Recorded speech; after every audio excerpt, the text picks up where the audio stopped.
Proceeding was paid for by Armstrong Advisory Group, a registered investment advisor. Nothing in the ad or in any Armstrong guide is specific financial, legal, or tax advice. Consult your own financial, tax, and estate planning advisors before making any investment decisions. Armstrong may contact you to offer investment advisory services.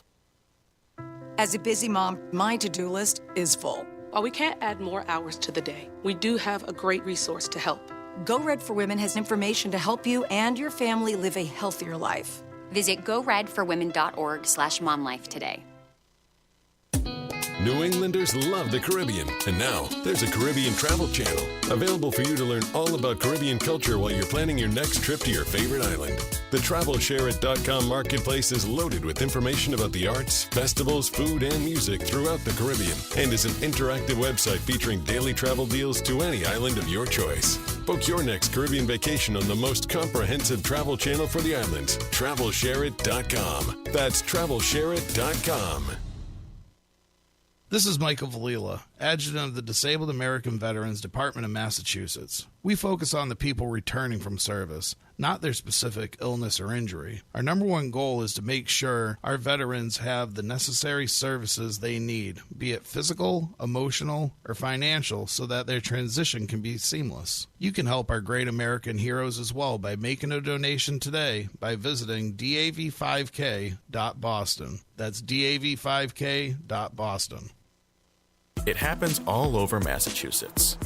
Can you tie my shoes? In every home and every community. Be careful on your bike. Learning can happen anytime, anywhere. Hi, guys. We'll see you at practice this weekend. And no matter how learning takes place in your family's life, DESE is there as your partner. The Massachusetts Department of Elementary and Secondary Education. Never stop learning. Find out more at mass.gov/back-to-school. Sponsored by the Massachusetts Department for Elementary and Secondary Education. This is Tucker Silva of the Financial Exchange Show, and I'm joined today by estate planning attorney Todd Lutzke from the law firm of Cushing & Dolan with your Financial Exchange Quick Tip of the Day. And today we're talking about your new guide, Todd, Demystifying the Top 7 Estate Planning Trusts. If there are younger families out there, should they consider having a trust in place, and what type? Most people don't think about it when you're young, but if you're a young family, meaning you've got minor children, you might not have a ton of assets yet, but you want to make sure that what you do have is protected for your children. You could probably use a revocable trust. I don't think you need an irrevocable trust, but a revocable trust. You put your assets in. Again, they're going to avoid probate. Again, it may or may not be a big estate tax issue at the moment, but whatever you have, your children can't own, right? They are minors. So you don't necessarily want to leave your assets to a guardian and have the guardian deal with everything when you can design a trust to hold the assets and ensure how and when and where and why they get these assets. Just pick the right trustee, put the language you need in the trust to control it for those children, and the trust will accomplish that task. So just because you're young, folks, doesn't mean you shouldn't think about your estate planning. Sometimes it's not all about the money and the probate and the taxes, but more so about the family behind the estate plan. The estate planning experts at Cushing & Dolan have been helping families like yours for more than 30 years, and they have written a brand new guide called Demystifying the Top 7 Estate Planning Trusts. Call right now for your free copy, 866-848-5699. That's 848-5699, or you can request it from their website, legalexchangeshow.com. The proceeding was paid for, and the views expressed are solely those of Cushing & Dolan. Cushing & Dolan and or Armstrong Advisory may contact you offering legal or investment services. Cushing and Armstrong do not endorse each other and are not affiliated.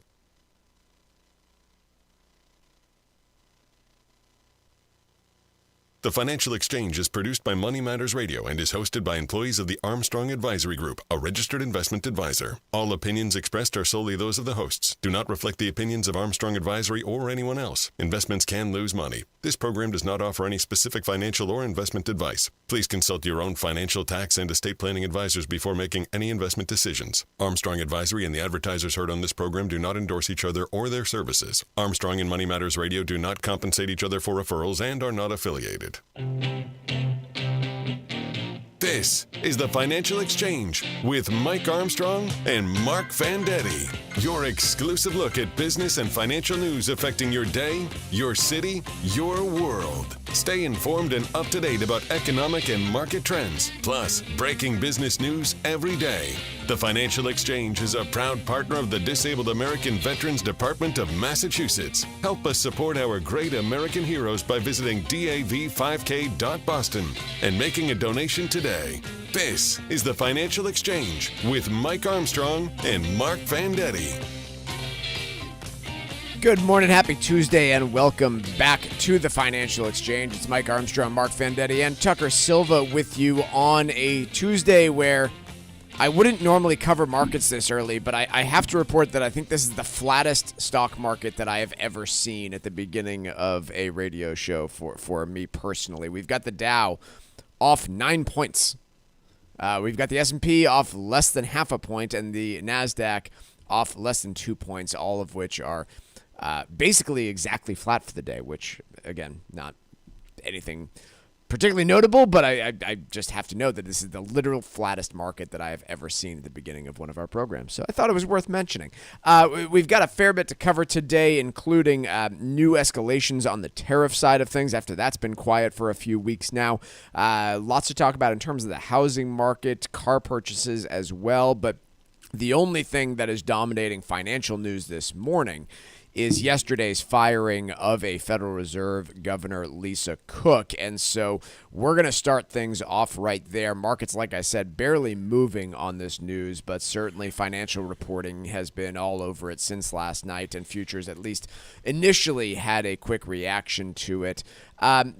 We on this program have talked a lot about Federal Reserve independence and the importance of it. And I think before we get into the firing of Lisa Cook and all the questions about legality that it surrounded, I wanted to spend a few minutes just kind of recapping. I don't want to go into the weeds on it, but recapping in, I don't know, Mark, 3 minutes or less, why U.S. central bank independence, which is kind of the origination of central bank independence, has become such a cornerstone of the U.S. financial system and perhaps even its dominance in the global financial system. Why that independence is deemed so important by economists and financial experts. It's important to remember that what the Fed does is controls the money supply. It's not interest rates; they target them, but they control the money supply. Yep. So the question is, when inflation, and indirectly, therefore, they control inflation, because in the long run, though not the short run, it's the money supply, or its growth more accurately, that determines the rate of inflation. So just keep that relationship in mind. Yep. The Fed's responsible for controlling inflation. Inevitably, inflation will be hotter than the Fed would prefer, than people would prefer. We had a very recent example of this. Yep. So the question is, how much pain is going to be involved in getting inflation down? In the most recent episode, which is being referred to now by researchers as a miraculous disinflation, there wasn't a lot of pain, although inflation is not completely back to target either. By many measures, it remains elevated. There was some political turmoil. There was a lot of people voted out of office. But in terms of pain on the general public, I'm getting. So you asked. You want me to get to the? No. No, this is good. I don't want this to be a friggin' lecture. I'm not qualified to give one. This should be a conversation. I'm just trying to draw the connection between what the Fed does and why independence is important. And the reason independence is important, in a nutshell, is that for the Fed to bring inflation down when it inevitably has to, it makes it a lot easier if people believe the Fed can bring inflation down. They've got to be, and you see this word over and over again in the literature, credible. And economists didn't make that word up. Obviously, we all use it. Credible conjures up images of someone with integrity, someone who can be believed. It's a nice word. It has positive associations are easy to make with that word. Basically, I think maybe I don't want to misread, but what you're getting at with that credibility piece is the Fed's job is a lot easier to control inflation if people believe that they actually have. See, I think I did a good job setting that up, because you just made the key point very well. That they have both the willingness and the ability to crush the economy into submission if they need to control inflation. And so then they won't have to. It's like, as a parent, you don't want to punish your kid. Just the threat is enough to get them to behave, because punishment is hard. It's unpleasant for you. Yep. They don't like it either, but just the threat of it is enough to keep them in line. And once in a while, you got to lower the boom, but you'd rather not. So you are a credible parent if you can get your kid to behave the way you want without actually disciplining them. And there are other analogies too. What we learned in the 1970s here and elsewhere is that credibility makes disinflation a lot less painful. So it is important as a consequence to have a credible Federal Reserve. And the danger in where we are going, where we've already gone, I mean, we've already crossed the Rubicon here. The danger with a politicized Fed, a Fed that's beholden to either party or a particular president, is that they're perceived as not being credible. They're going to put the president's goals, in this case, the administration prefers cheap deficit financing. They're going to put that goal above controlling inflation. And I think it's pretty safe to say that any president wants lower interest rates, cheaper deficit financing, but lower interest rates. Sure, yeah. Right? I mean, maybe in June of 2022, Biden didn't want lower interest rates because he would have looked like a complete moron had he called for them. But other than those specific examples where you are navigating a very high inflation environment, you generally want lower interest rates as president. Or at least you don't. Yeah. It boosts the economy. It helps you out, generally speaking, with re-election. Yeah, it's not so much that I don't think is every president wants the Fed to take it easy close to re-election time. Yeah. They don't want Reagan's Treasury. I think it was Jim Baker. Jim Baker, who was Chief of Staff, Treasury Secretary. I always get screwed up in my head about the timing of this because they all traded jobs after the first term. But anyway, he cornered Volcker. This is Jim Baker. This is something he would do. Tough Texan, like LBJ. Cornered Volcker, putting his finger in his chest. You're not going to raise this was 1984. Mm-hmm. You're not going to. I wasn't there, obviously. This is in a book by Alan Blinder. You're not going to raise interest rates this year. And Volcker's like, well, I wasn't going to anyway, but okay. Last time I know of something like that happening was then. And this was not public, of course. Sure. So the larger point, Mike, is that politicians have stayed out of the Fed's business. And Clinton really established this as a practice. And important because obviously if the central bank isn't independent and it's instead controlled by politicians who want to artificially keep interest rates lower, what inevitably will happen is inflation will spike at some point in the future. It's a lot harder once the horse is out of the barn, yeah. And again, that leads to all sorts of problems. But let's just think about the most basic one. You are a large foreign institution that wants to lend money to the United States. And you're going to do so by buying a 30-year Treasury bond, which doesn't matter what the interest rate is paying. If you are concerned about central bank independence and therefore concerned that inflation will be higher in the future, you're going to be quite concerned about lending that money. Yeah, this is good. As to whether or not, hey, right. I lent this money in U.S. dollars 30 years ago and inflation ran 4% instead of the normal 2%, and suddenly my money being returned to me 30 years from now is worth a heck of a lot less than what I would have otherwise So you need to be anticipated. compensated for the risk of that possibility. Which is why, like, Hungarian bonds go for 20% over 10 years. And, I don't know why I picked on Hungary in this example, but I do think I heard that we're now in the class of countries, unfortunately, that constitute monetary basket cases. I'm not sure we're there, but we are threatening to be there. Mike, it's happening. Yeah. We have to. Markets look ahead. As a market participant, I'm looking ahead. Yes, I think inflation will be higher. Therefore, I demand a higher premium for lending money. It's happening on the long end of the yield curve this morning. Not a lot. It's not dramatic. Markets aren't sure whether whether the president will actually be able to fire Lisa Cook. And we can get into whether or not she actually should be. Let's go there. We have to talk about that too, right? Let's take a quick break. I wanted to get the central bank independence piece out of here because this is not the first threat to central bank independence that we've been talking about this year, obviously. But we do need to talk about Lisa Cook's specific scenario here. Quick break. That part of the independence story next on the Financial Exchange. Find daily interviews and full shows of the Financial Exchange on our YouTube page. Subscribe to our page and get caught up on anything and everything you might have missed. This is the Financial Exchange Radio Network. The holidays are just around the corner, so now's the time to plan your winter escape. Trade in the cold for sunshine, sea breezes, and island vibes in the U.S. Virgin Islands. America's Caribbean paradise. Whether it's a romantic retreat, a family celebration, or a solo recharge before the new year, St. Croix, St. Thomas, and St. John offer the ultimate warm weather getaway. Lounge on sun-drenched beaches, explore vibrant culture, and celebrate the holidays island style. No passport, no hassle, just warm weather, clear blue water, and unforgettable memories. This is where the stress melts away and you find yourself naturally in rhythm with the heartbeat of the islands. Go to visitusvi.com and book your trip today. That's visitusvi.com. The U.S. Virgin Islands, America's Caribbean paradise. Your holiday escape starts here at visitusvi.com.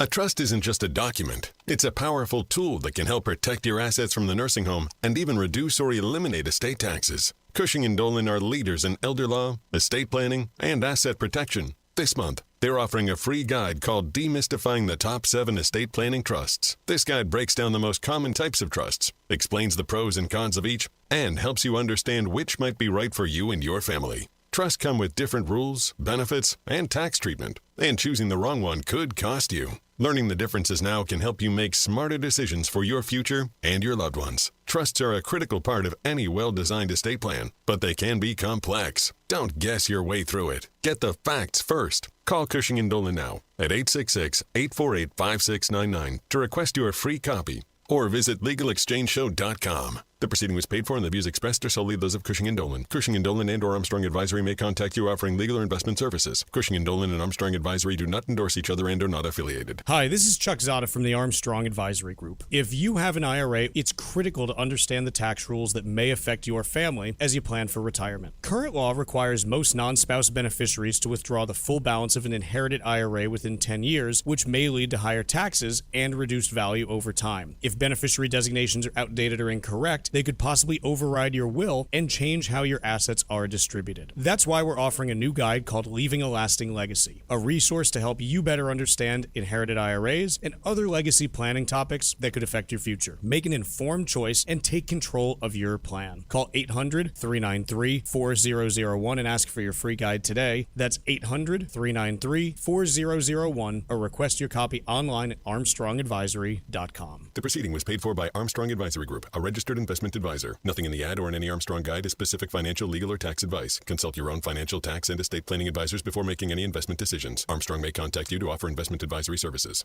Let's talk LDL. AKA bad cholesterol. The higher your LDL cholesterol, the higher your risk of a heart attack or stroke. Your health matters. Know your number. Talk to your doctor and get your cholesterol checked. And learn how to help lower your LDL bad cholesterol. Because your health is in your hands. Find out more at heart.org/LDL. As a busy mom to 4 kids, my to-do list is full. Trying to fit in exercise, eating right, and prioritizing self-care can feel next to impossible. While we can't add more hours to the day, we do have a great resource to help. Go Red for Women has easy tips, tools, and information to help you and your family live a healthier life. So to all the moms, the aunts, grandmothers, and amazing women out there doing it all, visit goredforwomen.org/momlife today. You take care of them, Go Red for Women will take care of you.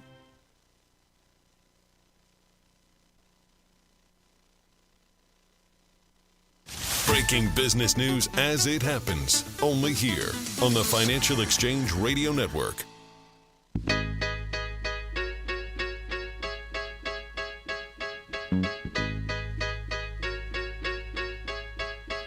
So our top story of the day remains the removal of Lisa Cook from the Federal Reserve, which is likely going to end up in the courts here. It was announced last night by the president, and I believe there are announcements by the Justice Department as well for finding the cause. But here's the story. Unlike other areas of the government, the Federal Reserve occupies a unique space where presidents aren't traditionally allowed to remove governors without cause. And unless I'm missing something, I don't think it's ever been done for cause. Not to my knowledge.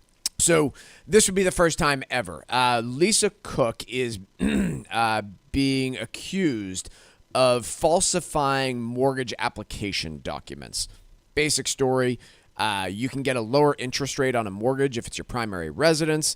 She is alleged to have claimed primary residence on 2 separate mortgage applications, not at the same time, but while not actually trying to make both of them you can't make both of them your primary residence, so not making them both your primary residence. If true, it's a crime, and you are in charge of a government organization that is in charge of bank regulation and a whole bunch of other things other than just directing the economy. So if these accusations are true and there is compelling evidence, I got to be honest, I don't think she should be doing the job. Nope. I don't think you should be able to run for Congress. I don't think you should be able to be in charge of the SEC or a whole bunch of organizations. Frankly, if an employee of mine at a financial services company, forget about even being proven guilty. Like, I don't know what the statute of limitations are on this sort of thing. If there were compelling evidence that an employee of mine had done something like this, I wouldn't trust them with managing client money. So there's, I think, if true, perfectly just cause to remove Lisa Cook for this type of crime, if it is true. The question is there evidence that it actually happened? Because there's been none released. I don't know that I would expect to. I'm no sort of legal expert in terms of what happens when you do all this, but it does come across as very rapid. There were accusations made last week.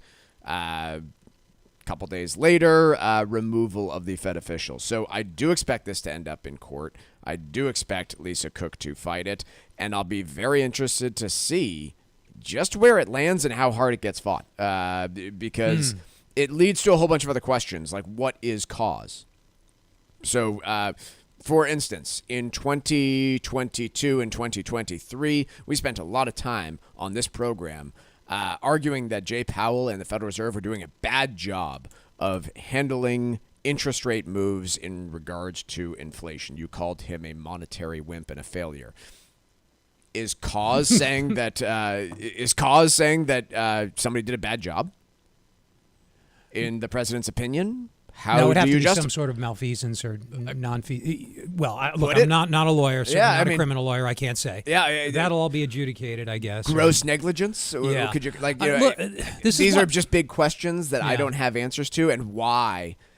Again, on the surface, I look at this. If this is true, she should be out. She should be fired for cause. Yeah, but if you were uncomfortable with the president being prosecuted after he left office, right? They hunted for things he made. Some of them were paperwork violations. Sure. He did the president did the exact same thing. He allegedly, well, a jury said he did it, falsified a loan application to get a bigger or more favorable loan terms. Yep. I think every developer in Manhattan did what the president did, but they were out to get him. Yep. Everybody knows this. Yep. He did it, but they were also out to get him. It's no different than a cop following you around, knowing that you have a drinking problem, and just waiting for your moment of weakness to nail you while letting 10 other stewed prunes drive right past you. It's unfair, but it happens every day in America. So what's happening to her is maybe a little unfair.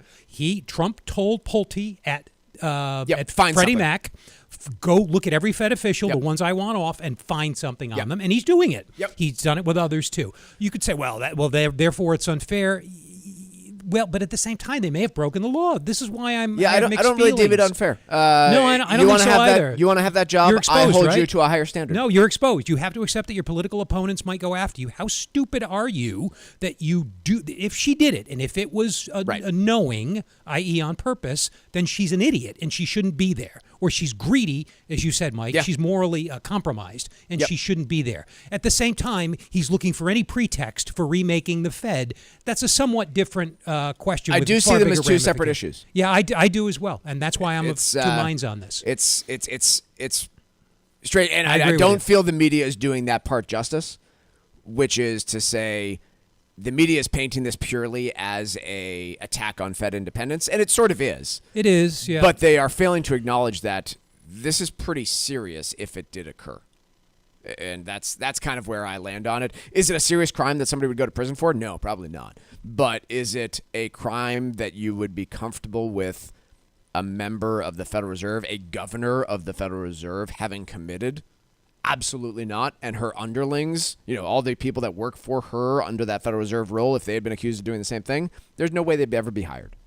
So that's where I land on it is if true, out. But it is also attack on the independence of the Federal Reserve, which is distressing to see and is likely not something that breaks markets or screws things up immediately. It is that slow erosion of that credibility that you worry about and what that looks like 5-10 years from now. Because remember, the precedent that all this sets, right? If you are, I think there's a lot of people who are comfortable with, for instance, the White House making an investment in Intel or... Comfortable or uncomfortable? Comfortable. Supporters of the president being comfortable with that investment and being comfortable with other they're called executive financial actions. illiterates, yes. The problem with that is he's not going to be the president 3 years from now, and so I keep running back to okay, am I comfortable with Alexandria Ocasio-Cortez making these same investments and decisions about interest rates? Because that is where, hypothetically, we could land. And my answer is no. I'm not comfortable with anybody doing it, but that is the concern when you talk about independence of the Fed or expansion of executive powers, which is being done dramatically now. So let's move on from the Federal Reserve. That's enough talk about that. We'll cover it more, I'm sure, because this is probably going to play out in courts for quite some time as it all gets figured out. Two stories that are worth mentioning and not doing much else with. President Trump threatening new tariffs on countries that tax tech companies. These would be your digital services tax. Thinks about companies like Facebook, Google, and others doing business in Europe, as well as a story about Chinese-made magnets coming into the United States and President Trump warning of a 200% tariff on China if those exports are curbed. I'm going to mention these stories because it's interesting to me that it's one of the first times we've heard of trade escalation again with Europe and or China in the last several weeks. I just don't know that it's worth giving more time to than mentioning, because there have been so many of these types of announcements that get thrown out there as a starting negotiating point and don't result in anything real when it actually comes to tariff policy. So I think rightfully the president is feeling empowered by his successful negotiations on tariffs so far. He has, I think, driven a harder bargain than most people were anticipating with countries like Europe, not so much with China. I said countries like Europe. It's not a country. Is that how they're succeed? Is that how his tariff negotiations are perceived, as being successful? I think. You think? I think so. What do you think? What's the standard there? The whole trading system didn't blow up? Yeah. Oh, okay. Yeah, because, I mean, look, if you look at it, I think that a lot of experts were calling for, big escalations and back and forth tit-for-tat trade war, and that's not what we got out of this. Instead, what we got was, especially in the case of Europe, higher tariffs on European goods with no real reaction. Quick break. Wall Street Watch is next.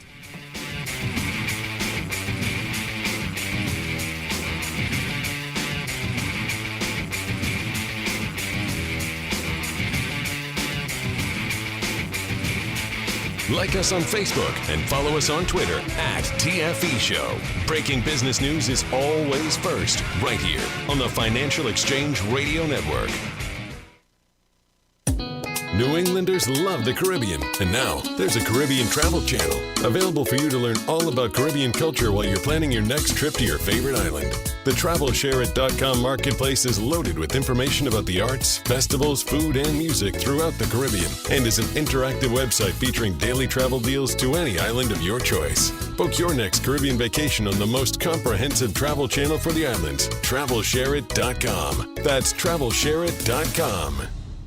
This is Michael Valila, Adjutant of the Disabled American Veterans Department of Massachusetts. We focus on the people returning from service, not their specific illness or injury. Our number one goal is to make sure our veterans have the necessary services they need, be it physical, emotional, or financial, so that their transition can be seamless. You can help our great American heroes as well by making a donation today by visiting dav5k.boston. That's dav5k.boston.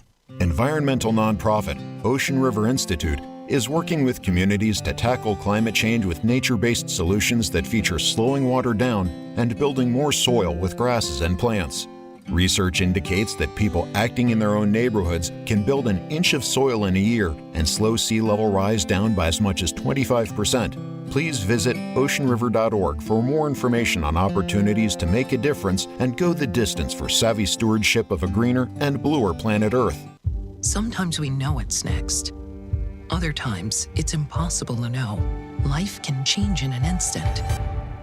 Don't be caught standing by the next time someone's heart stops. Knowing CPR gives you the ability to act and takes you from bystander to lifesaver. CPR is a life-saving skill. Join the nation of lifesavers today by learning CPR at heart.org/nation. National support for CPR education provided by Elevance Health Foundation. Are you over the age of 50? Want peace of mind and financial security for your family? Here's an important message to you from Senior Care USA. The average funeral now costs over $10,000. That leaves your loved ones the burden of paying your debts and funeral costs. Our plans start as low as $1 per day and will pay your family up to $30,000 to help pay for your funeral and other expenses. There are no medical exams. Your rates will never increase, and your plan cannot be canceled, regardless of your medical conditions, as long as you make your premium payments. Get up to $30,000 in final expense insurance. Call now for free information. Just answer a few simple questions and get approved right over the phone in just a few minutes. Call right now. Call 800-378-3818. 800-378-3818. 800-378-3818. That's 800-378-3818. Hi, this is Chuck and Mike from the Armstrong Advisory Group, and we have a new guide available this month titled Leaving a Lasting Legacy. Mike, when it comes to naming beneficiaries on different accounts, what's the thought process that people should be starting with? Well, first and foremost would be probably you want to do it. I know that seems so basic, but Chuck, I mean, how frequently do we run into this where forget about your investment accounts. Usually those are getting looked at. Your 401k, it's one of the first things you get asked. But I run into people every day that don't realize they can have beneficiary designations on bank accounts, for instance. And what an easy way to avoid frustration after you're gone.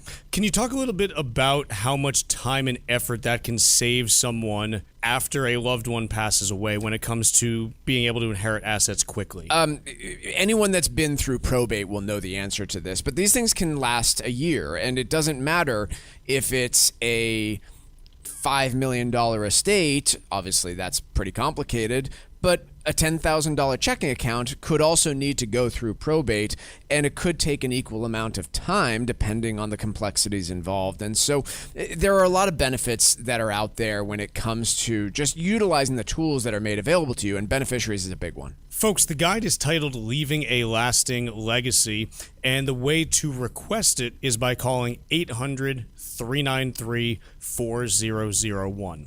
Again, the guide is titled Leaving a Lasting Legacy. It discusses beneficiary designations and a whole lot more. And the way to request it again is by calling 800-393-4001.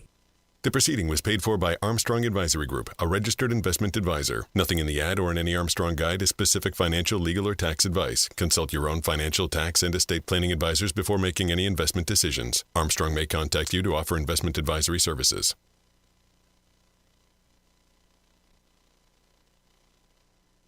Time now for Wall Street Watch. A complete look at what's moving markets so far today, right here on the Financial Exchange Radio Network. Markets are flat as investors are mostly shrugging off the latest development between President Trump and the Fed, where Trump ordered the removal of Fed Governor Lisa Cook. However, Cook said Trump has no authority to fire her and won't resign.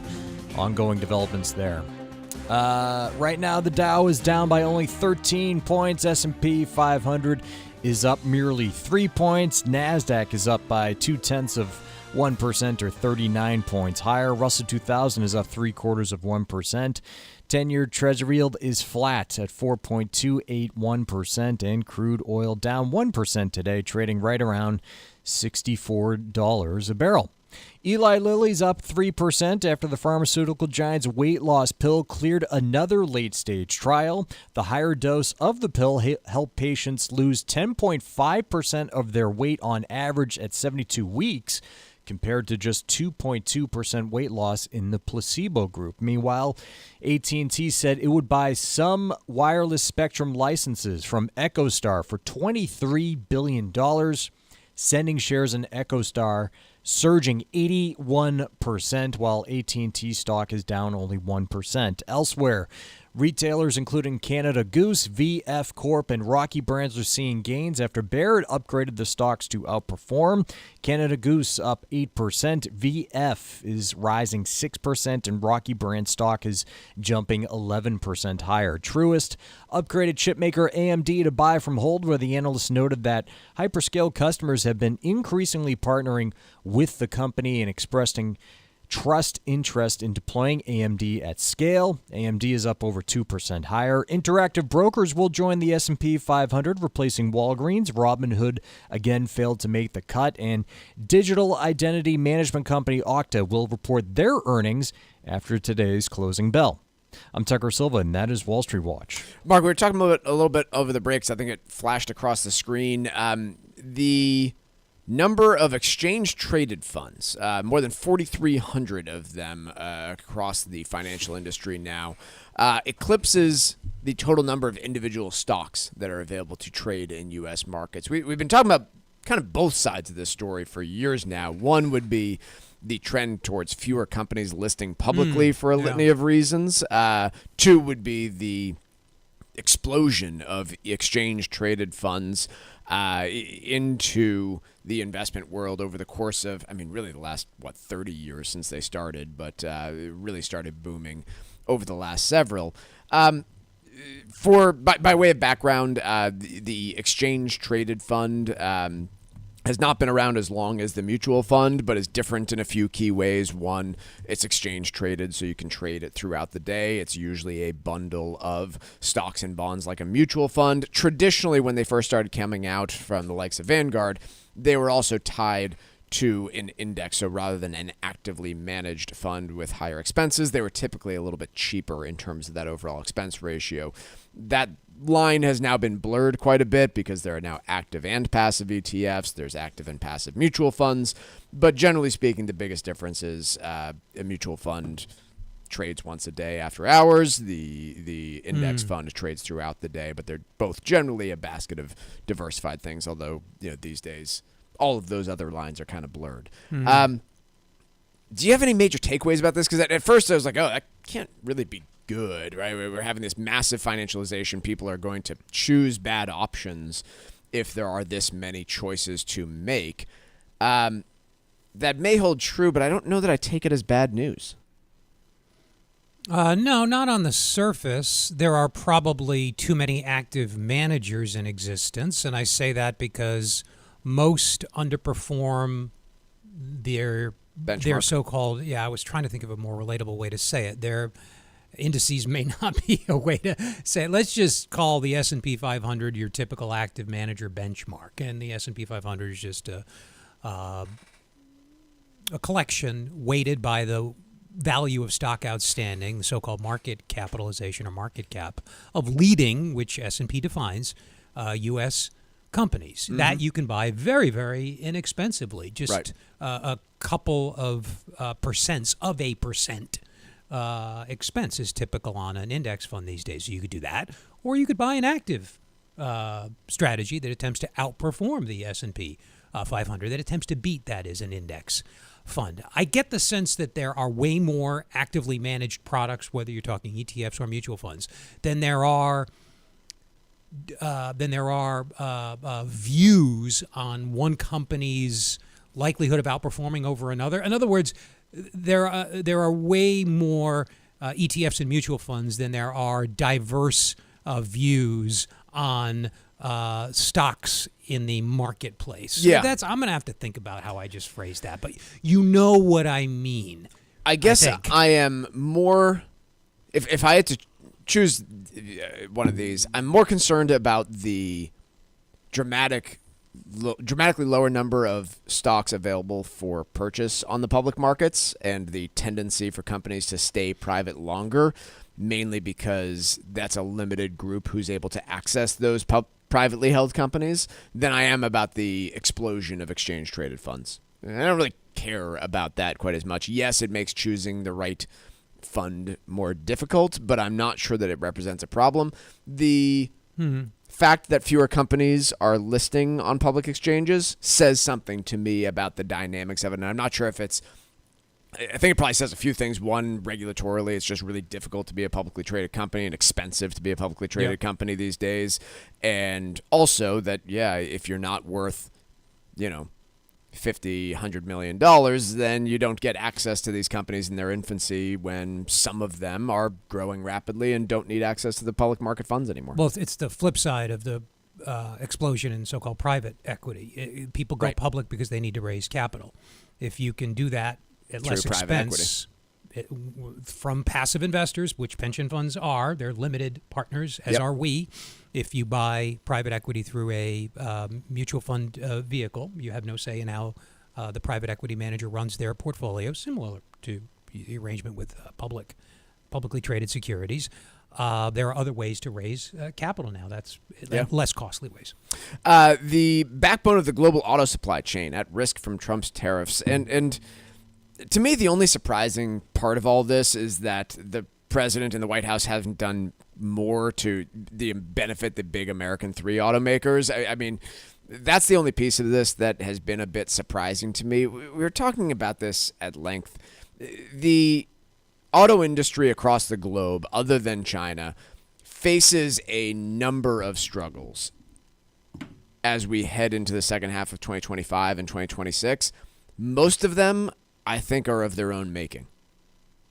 Honestly, most of these things I don't think are because of the trade war and because of this, that, or the other. I think it's missteps over and over by these automakers for decades now. They're getting their lunch eaten by China. Why is that? Because they all went into the Chinese market and made the same sacrifice that every company does, which is give over your intellectual property for the promise of being able to sell your vehicles into that growing market. And guess what? Now you have a bunch of really competitive Chinese automakers who built themselves on the knowledge that they gained by you doing business in your country. So that one's your fault. Two, you way overestimated the demand for electric vehicles. At least many automakers did. Toyota didn't, and a few others didn't. But they spent all this money developing EVs and battery technology and manufacturing capability here domestically. Yes, some of that was in reaction to Biden-era policy, but again, you weren't forced to do any of this, and you completely misread the market. And so, the trade policy that's ongoing right now could be the nail in the coffin for some of these, but it's only the latest piece that has been a misstep on the part of these automakers. And it's going to be a real challenge to figure out what to do with these supply chains, because none of this is likely to be permanent in terms of the tariffs that are in place. These tariffs are not manufacturer friendly. They're not manufacturer friendly, and they're also not congressionally approved, so they have no likelihood of being in place 5 years Mike, from our now. national economic policy is just a mess right now. You could say I agree with certain parts of it. Sure. Honest people can disagree about what industries should be protected and whether government should be in the business of scooping up shares in private companies. The extreme left and the extreme right both seem to agree that nationalization is a good thing. To me, that's bewildering. We know what happens when a government becomes involved in when the state, any state, not just U.S. government, becomes involved in the management of a private company. Look at the British experience following World War II. They nationalized like crazy. The industries got flaccid and lazy and stagnant, and so Thatcher had to unwind it, and British growth suffered, and the adjustment was tough. We apparently need to learn that lesson again, just like we need to learn about the value of central bank, Fed, in our case, independence again. Like nobody's tried this before.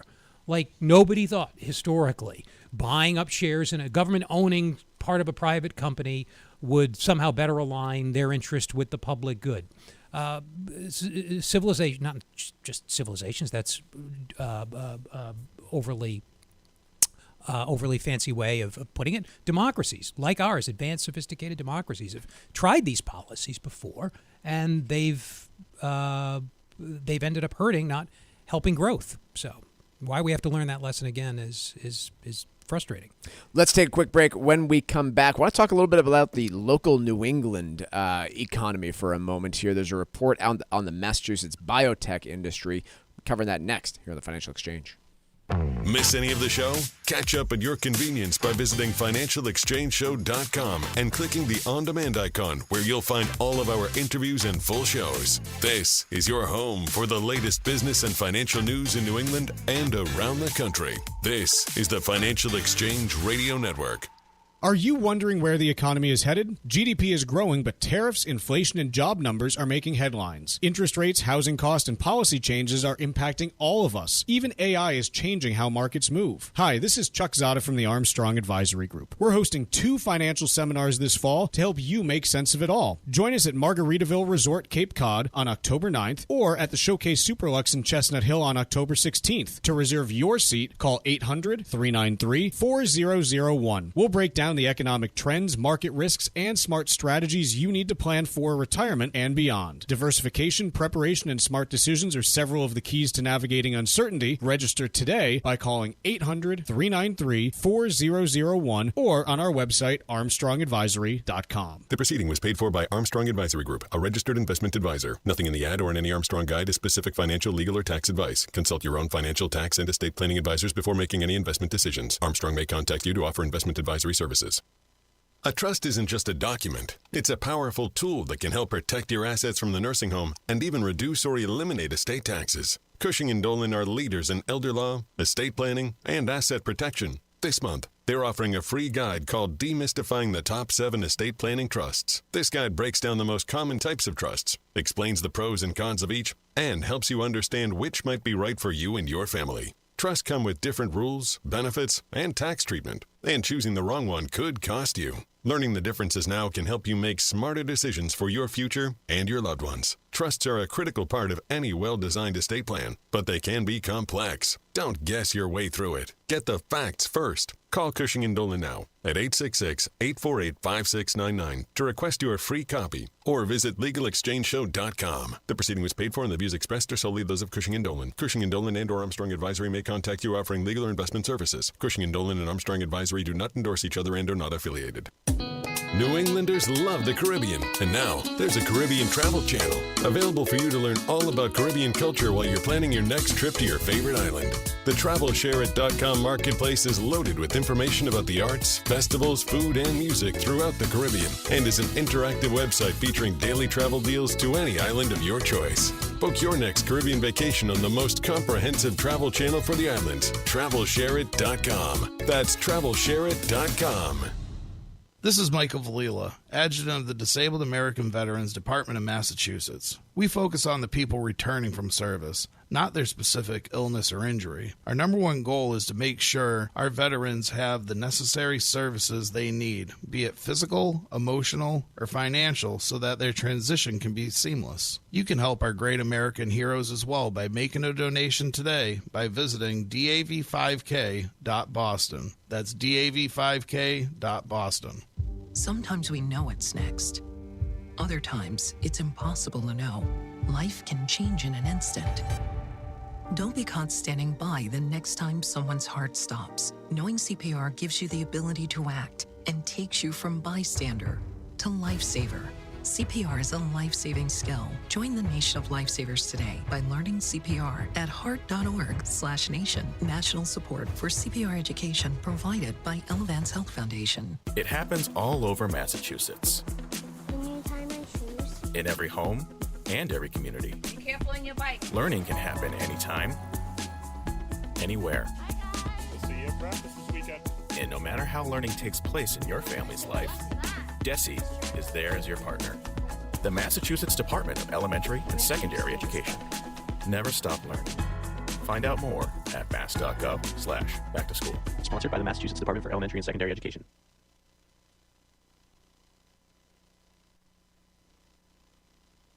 Business and financial news affecting the markets and your wallet. We've got it all straight from Wall Street right here on the Financial Exchange Radio Network.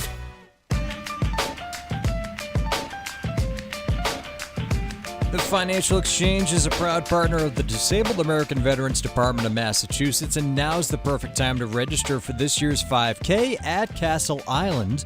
by visiting dav5k.boston. The event will sell out again, so if you're interested in participating, now's the time to reserve your spot. Come out and help support our great American heroes by joining us for the DAV5K.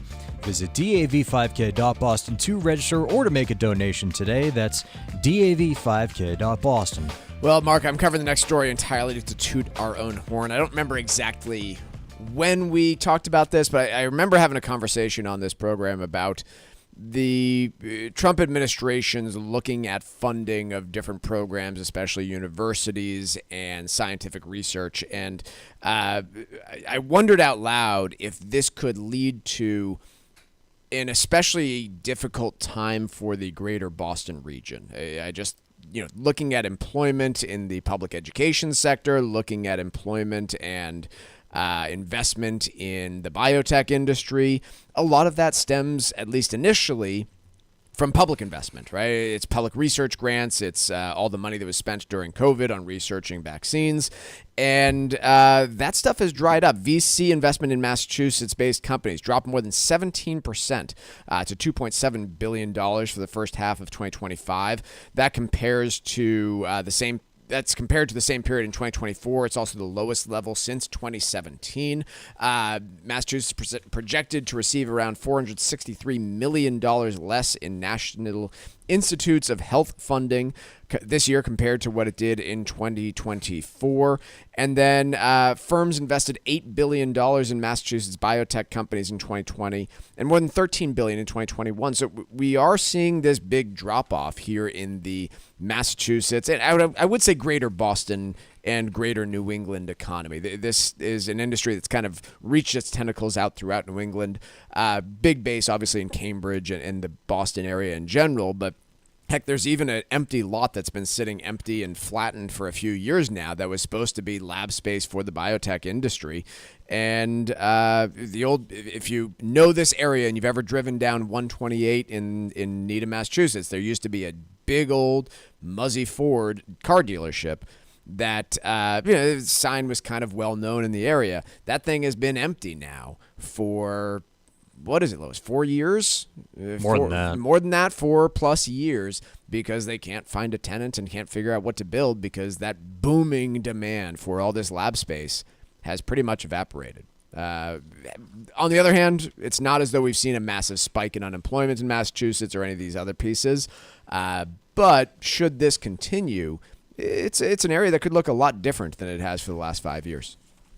Yeah, hard to say how much of this is attributable to maybe a hangover effect from the frenzy of investment that happened during the early 2020s for obvious reasons. Yeah. We were all scrambling for a COVID cure. The promise of mRNA technology was apparent after the COVID vaccine success. So I don't know. They don't provide here a longer term. Look, VC venture capital, which is a subcategory of so-called private equity, which we were talking about earlier, the pace of VCs putting capital to work has slowed globally. Right. So this is partly that. I don't deny that the uncertainty with respect to grants and other forms of federal funding has something to do with it, but it's hard to, at least based on what we are looking at here, which is very little, hard to say how much of what's happened lately is attributable to Trump's withdrawal of funds from universities, which hits mass, especially art, as you said, versus larger trends. Well, believe it or not, the holidays are just around the corner, so now's the time to plan your winter escape. Trade in the cold for sunshine, sea breezes, and island vibes in the U.S. Virgin Islands, America's Caribbean paradise. Whether it's a romantic retreat, a family celebration, or solo recharge before the new year, St. Croix, St. Thomas, and St. John offer the ultimate warm weather getaway. Lounge on sun-drenched beaches, explore vibrant culture, and celebrate the holidays island style. No passport, no hassle, just warm weather, clear blue water, and unforgettable memories. This is where the stress melts away and you find yourself naturally in rhythm with the heartbeat of the islands. Go to visitusvi.com and book your trip today. That's visitusvi.com. The U.S. Virgin Islands, America's Caribbean paradise. Your holiday escape starts here at visitusvi.com. New York Times reporting that as housing demand continues to fall, builders getting creative by lowering prices and adding incentives. Can we talk about what the word creativity means for a moment? Like, creative would be, I don't know, like changing the type of homes you build, or using new materials, or building smaller homes, or something to get at the overall situation. Can we all agree that lowering the price on a home is not being creative? I just think it's the wrong word. This isn't surprising. There's a huge lack of demand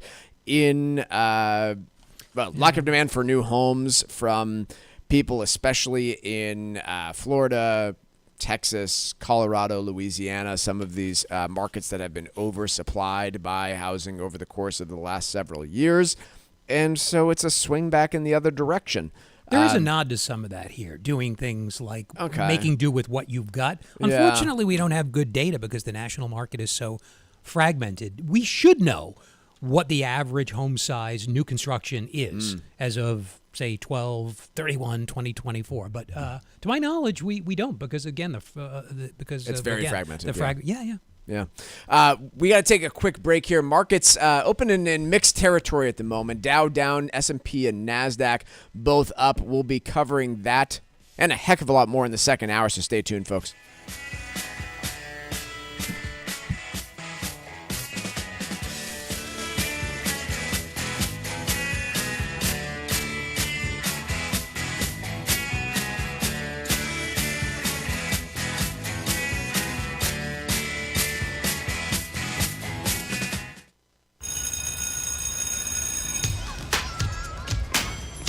Here at the Massachusetts Department of Elementary and Secondary Education, we are committed to all students not only attending, but succeeding at school.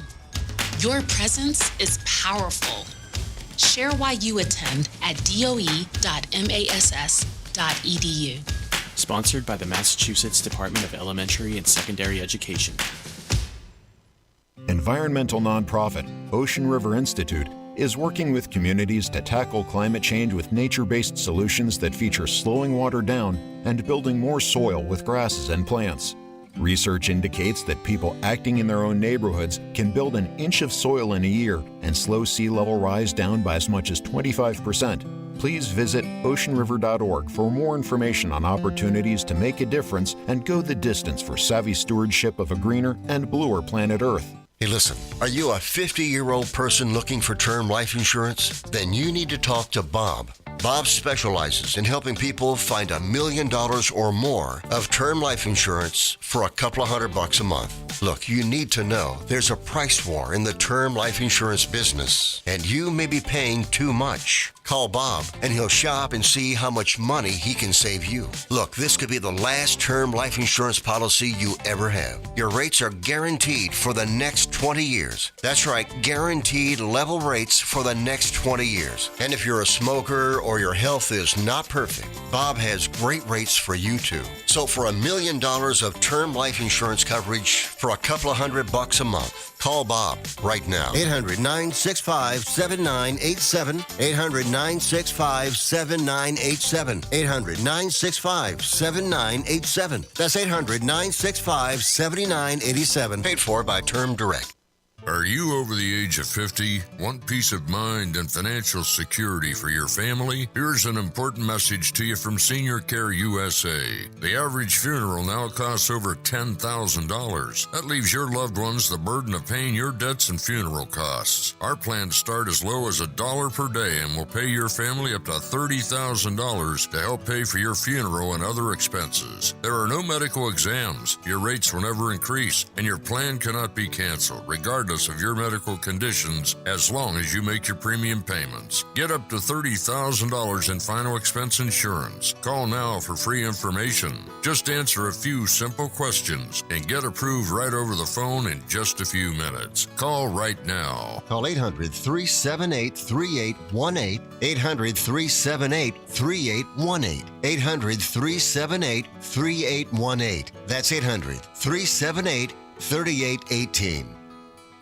This is the Money Matters Radio Network. WBNW 1120 AM and W275CM FM. Concord, Boston. The Money Matters Radio Network. Did you outgrow your timeshare and now you want out? But you can't. You can't sell it, and you can't get out of the contract. Imagine trying to get out of your mortgage. That's what a timeshare is. You can't just call up the bank and say, I don't want to pay it anymore. But we may be able to help you do just that. Listen, a timeshare maybe for you once was a great thing, but now you don't use it much. And they are not easy to get rid of. Plus, you do have to pay for it every month. Qualified timeshare owners can get out of their contract legally and permanently without ruining your credit or even filing bankruptcy. And imagine, no more mortgage payment or fees. Call the Timeshare Exit Hotline qualification line now. It's free to learn more. 800-455-7967. 800-455-7967. 800-455-7967. That's 800-455-7967. Paid for by Timeshare Defense.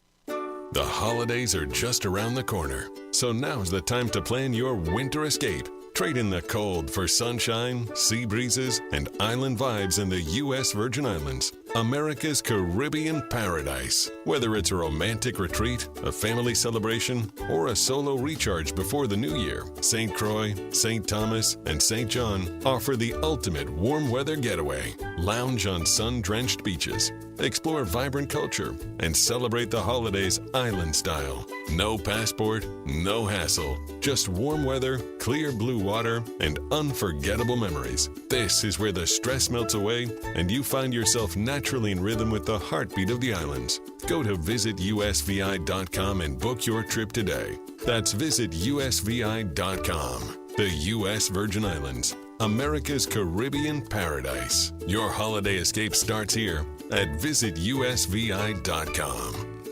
Hi, this is Chuck Zada from the Armstrong Advisory Group. If you have an IRA, it's critical to understand the tax rules that may affect your family as you plan for retirement. Current law requires most non-spouse beneficiaries to withdraw the full balance of an inherited IRA within 10 years, which may lead to higher taxes and reduced value over time. If beneficiary designations are outdated or incorrect, they could possibly override your will and change how your assets are distributed. That's why we're offering a new guide called Leaving a Lasting Legacy, a resource to help you better understand inherited IRAs and other legacy planning topics that could affect your future. Make an informed choice and take control of your plan. Call 800-393-4001 and ask for your free guide today. That's 800-393-4001 or request your copy online at armstrongadvisory.com. The proceeding was paid for by Armstrong Advisory Group, a registered investment advisor. Nothing in the ad or in any Armstrong guide is specific financial, legal, or tax advice. Consult your own financial, tax, and estate planning advisors before making any investment decisions. Armstrong may contact you to offer investment advisory services. This is Tucker Silva of the Financial Exchange Show, and I'm joined today by estate planning attorney Todd Lutzke from the law firm of Cushing & Dolan with your Financial Exchange quick tip of the day. And today, we're talking about your new guide, Todd, Demystifying the Top 7 Estate Planning Trusts. Now, do you lose control if you transfer your assets to an irrevocable trust in order to protect them from long-term care expenses? Well, that's great when you mention that irrevocable trust, but limit it to the kind of trust where you're protecting it from the cost of long-term care. Because as the guide says, there's 7 different kinds of trusts that we're trying to demystify. And there's also many kinds of irrevocable trusts out there, not just one type. So many people think there's just one type. But this particular type, where you're trying to protect it from the cost of long-term care expenses, the answer is no. You do not lose control over your assets. There's a whole spectrum of control with irrevocable trusts. And this one, you keep about 95% control. Like, you can live in your house, you can sell your house, you can buy another house, you can invest your money, you can manage your money, you can collect the income. Even the tax liability of these trusts are designed to be at your own rate. In other words, they are grantor trusts. You don't even pay any higher income taxes when you have this irrevocable trust. So this kind of trust, folks, you keep control and you protect your assets from the cost of long-term care. Call right now for your free copy of Cushing & Dolan's comprehensive guide titled Demystifying the Top 7 Estate Planning Trusts. It will help you determine what type of trust is right for you and your family. Call 866-848-5699. That's 866-848-5699. Or you can request it from LegalExchangeShow.com. The proceeding was paid for and the views expressed are solely those of Cushing & Dolan. Cushing & Dolan and or Armstrong Advisory may contact you offering legal or investment services. Cushing and Armstrong do not endorse each other and are not affiliated.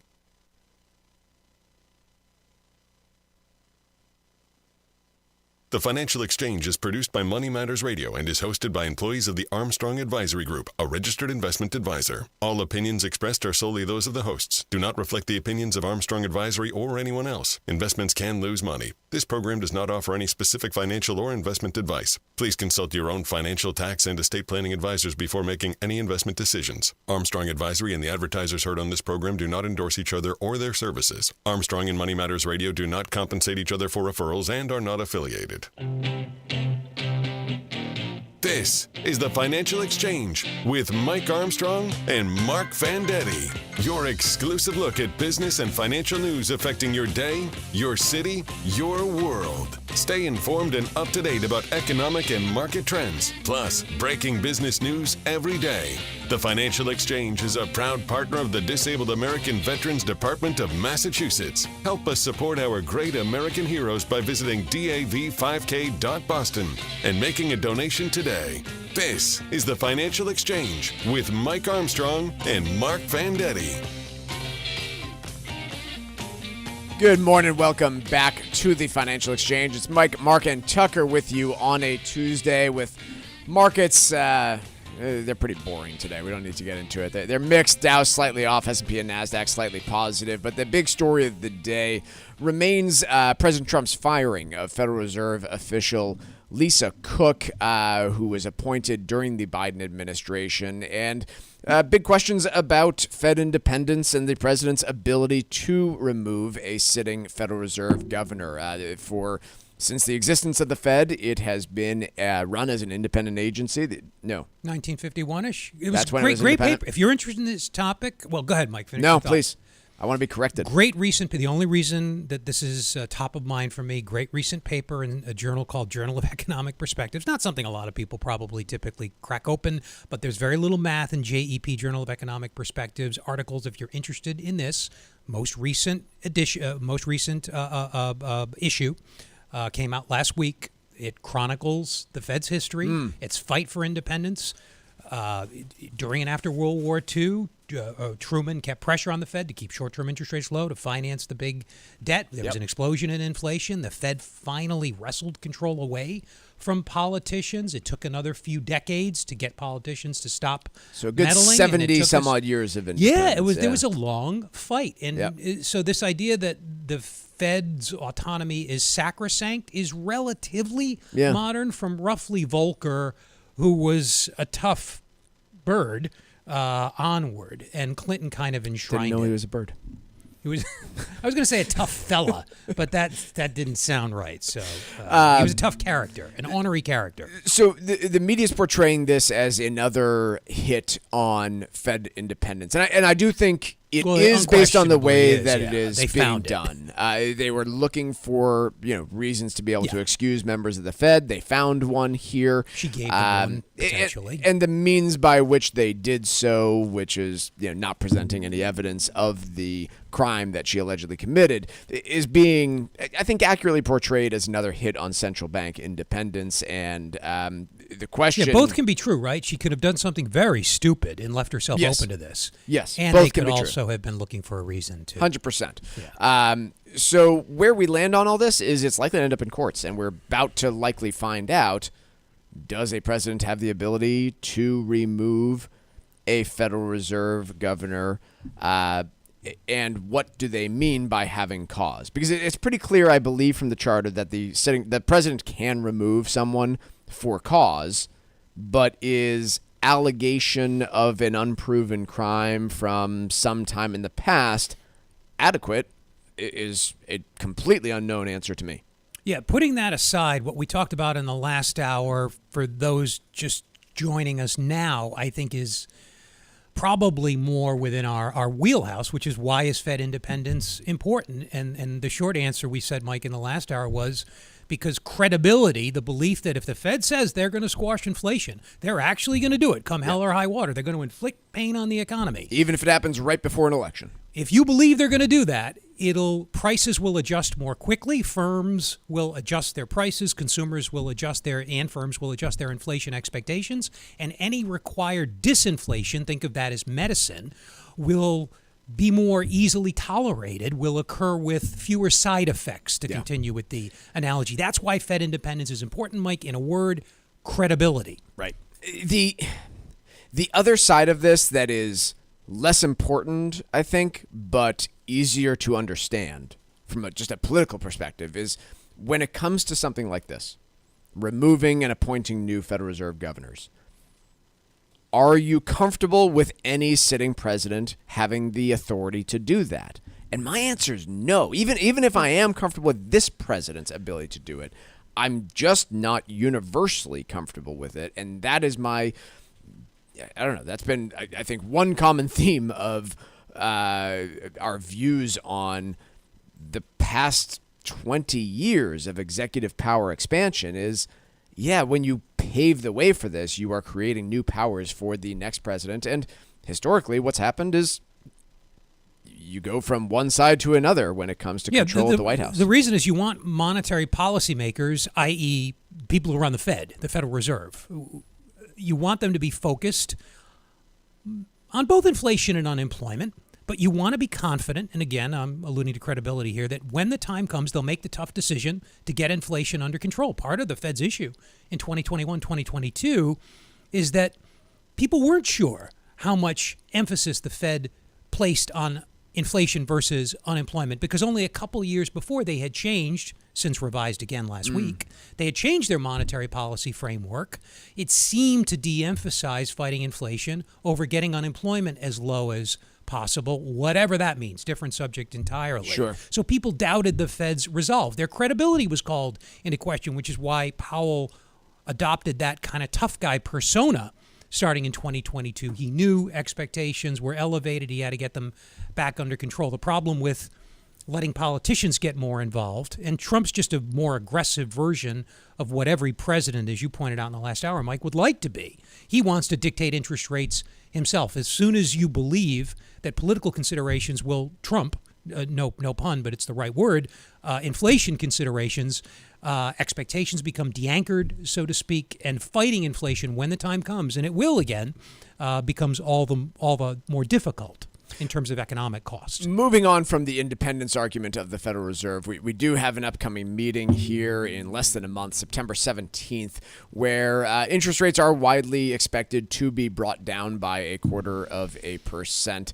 According to CME Group, we are looking at an 87.3% probability of rates being 0.25% lower after that meeting.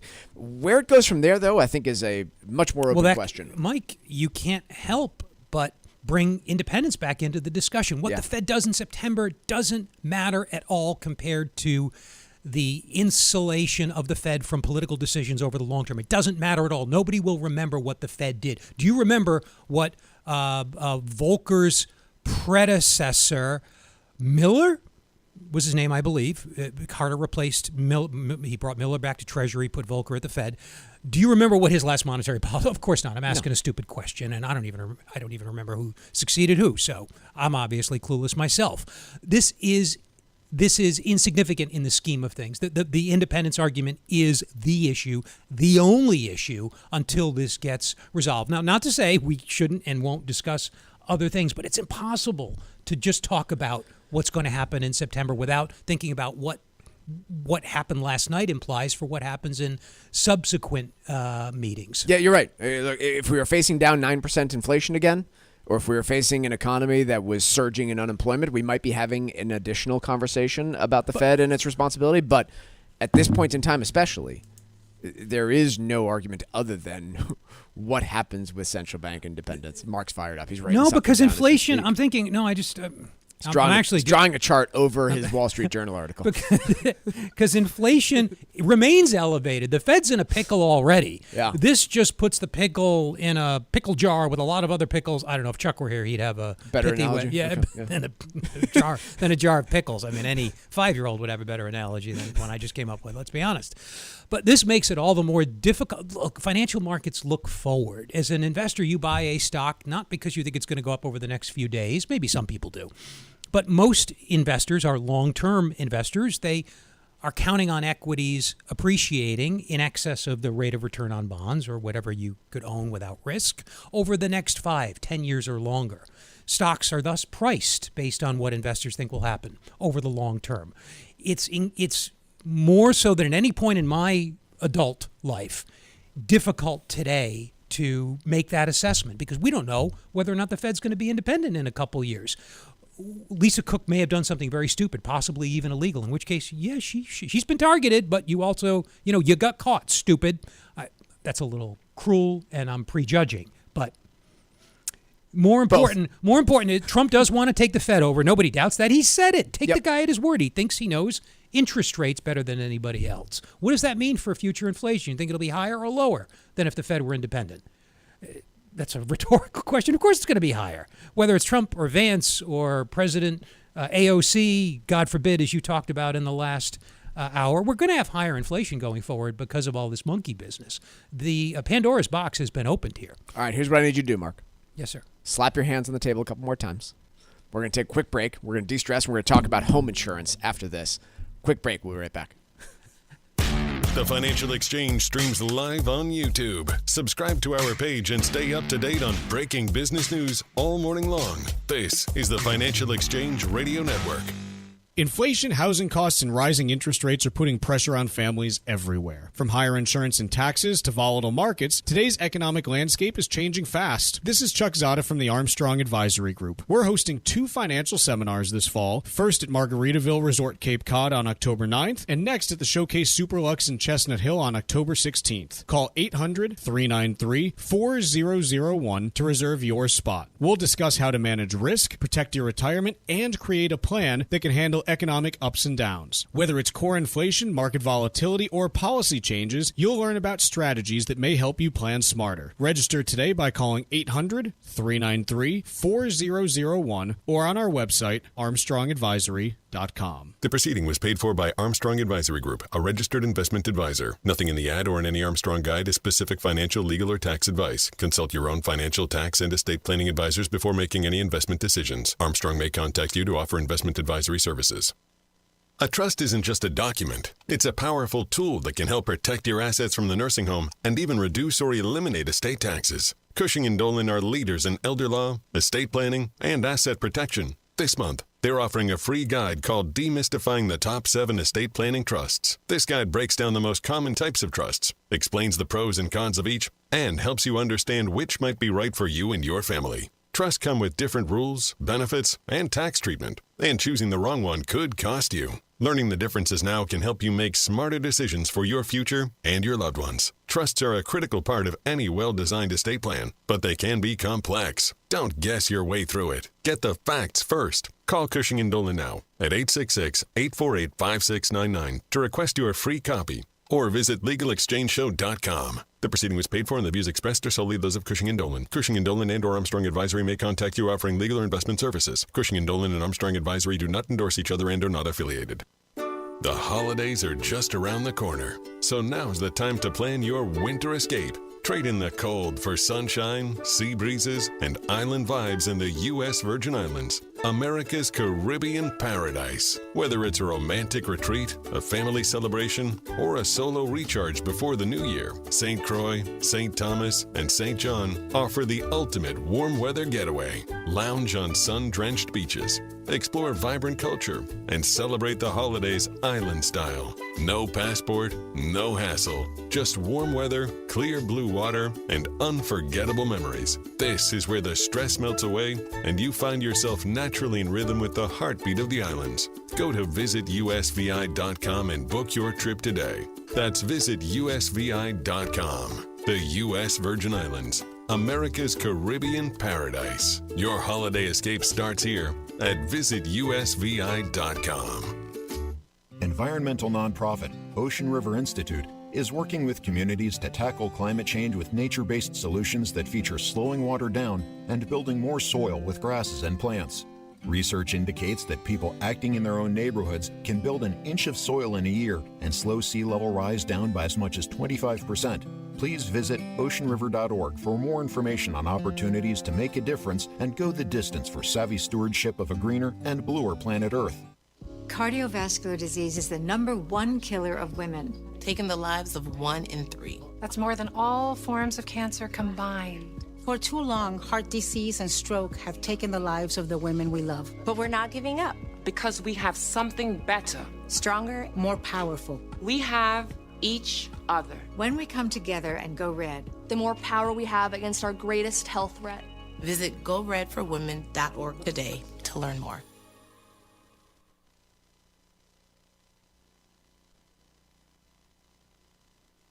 Hear the Financial Exchange every day from 11 to noon on SiriusXM's Business Radio Channel 132.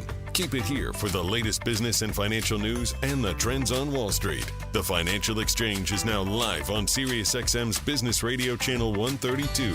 This is the Financial Exchange Radio Network. This segment of the Financial Exchange brought to you in part by the U.S. Virgin Islands Department of Tourism. 3 stunning islands, St. Croix, St. Thomas, and St. John, all just a quick flight away. No passport required, just sunshine, soft sand, and that warm island vibe. Craving a break? Plan your fall escape now and experience the beauty of America's Caribbean, the U.S. Virgin Islands. Book today at visitusvi.com. That's visitusvi.com. Time now for trivia here on the Financial Exchange, continuing our World War II theme here in the month of August. And this week we'll continue to look at some of the famous participants in World War II. Trivia question today. Which comedy legend served as a combat engineer during the Battle of the Bulge? Once again, which comedy legend served as a combat engineer during the Battle of the Bulge? And I'll give you a hint. He's 99 years old and appeared in an episode of Only Murders in the Building 2 years ago. Be the 4th person today to text us at 617-362-1385 with the correct answer, and you win a Financial Exchange Show t-shirt. Once again, the 4th correct response to text us to the number 617-362-1385 will win that t-shirt. See complete contest rules at financialexchangeshow.com. Mark, I want to turn to a subject we've talked a fair bit about, which is homeowners insurance, car insurance, really all those types of insurance products that are just skyrocketing in cost over the last few years. And I have to admit, I do know that insurance costs across the country, especially concentrated in a few areas, are through the roof. That part is not debatable. What I am having a really tough time getting a read on is, are we through the worst of that now, and we are normalizing at these higher prices like I have heard reported on and seen reported on in markets like Florida? Or are we on the cusp of seeing this just balloon into a different animal across the country as insurance companies react to a number of factors, not only change in climate and these factors? I honestly, I can't get a read on that. I did hear reports recently from Florida that, it's been a mess for years. The state insurer has been having to take on more and more policies.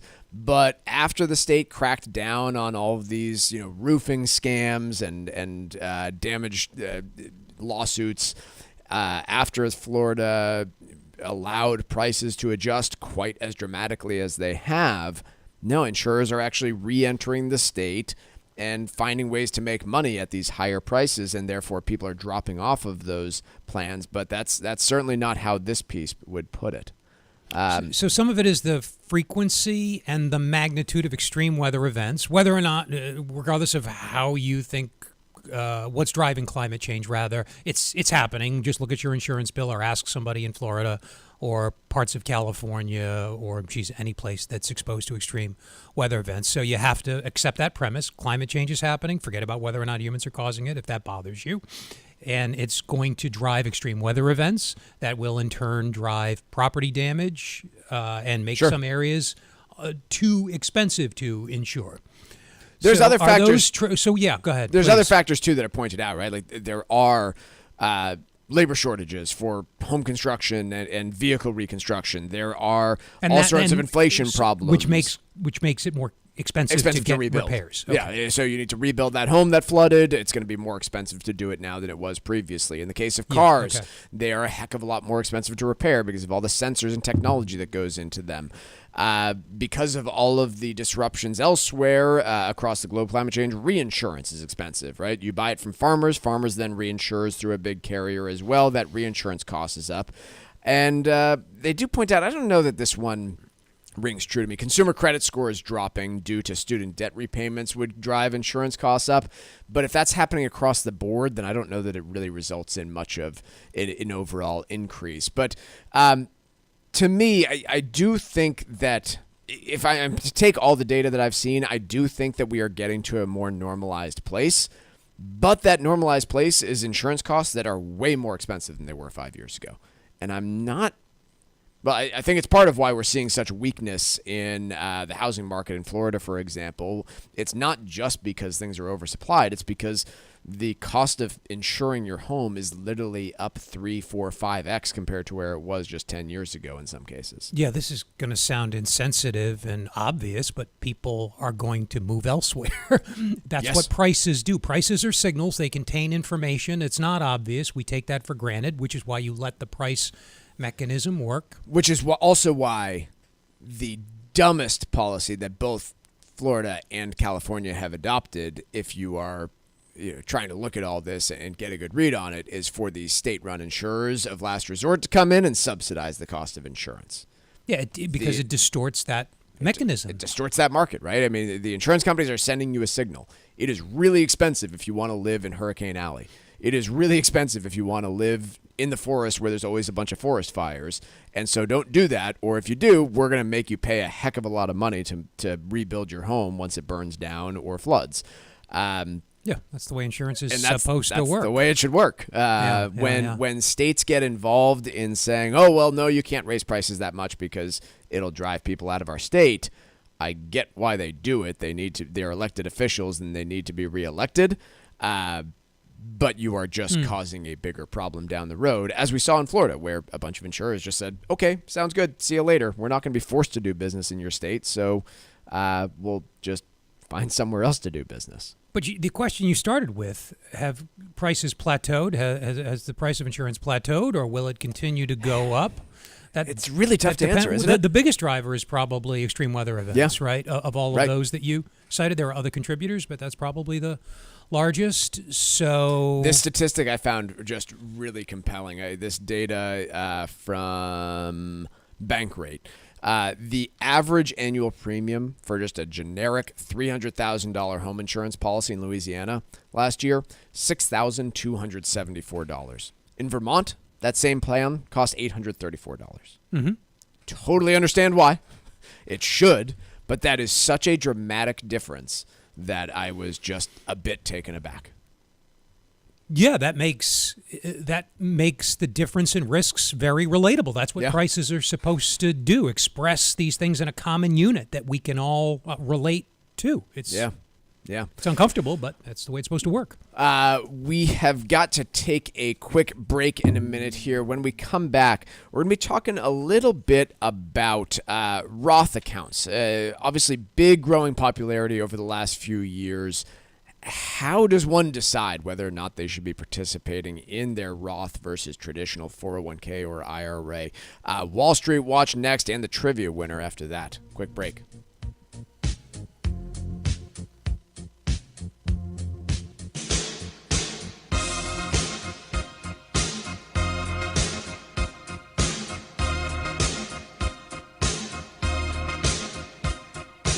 Bringing the latest financial news straight to your radio every day.